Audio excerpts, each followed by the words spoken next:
Shetani ashinde mfululizo. 5,000 types of lies. The greatness of a nation. To speak truth to power.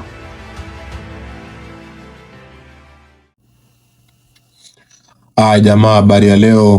Kwa majina naitwa Wilson Ochar na ni mie leo host wenu wa Sikiliza TV, na katika video ya leo nataka tuzungumzie hii habari ambayo imetokea kuwa Mheshimiwa Millicent Omanga amejiunga na chama cha DCP kutoka chama cha UDA, na Wakenya wengi wameweza kujiuliza ni haswa kwa nini Mheshimiwa Omanga ametoka UDA akaingia kwenye DCP, na yamaanisha nini ukiona ametoka kwenye lengo moja kuingia lengo lingine.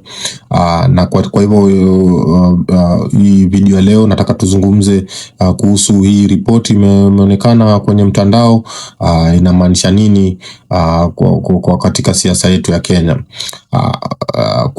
Kitu cha kwanza kinachokuja akilini nilipoona habari hii ni kuwa watu wanafanya mipangilio ya kura ya uchaguzi unaokuja katika mwaka 2027, na watu wanataka kujipanga, wanataka kujiweka katika chama yenye itaweza kufaulu.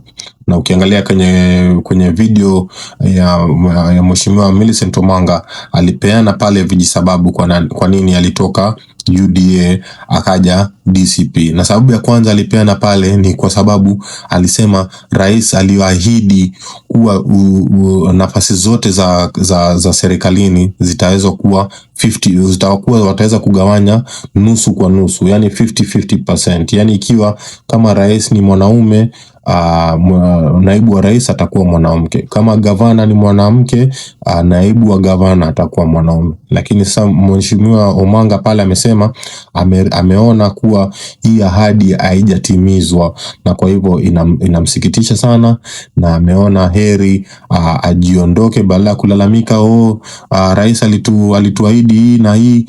Heri yeye aondoke chama, aende chama kingine ambayo kitaweza kuwezesha Wakenya kupata hizi ahadi zilizopeanwa kwa Wakenya awali.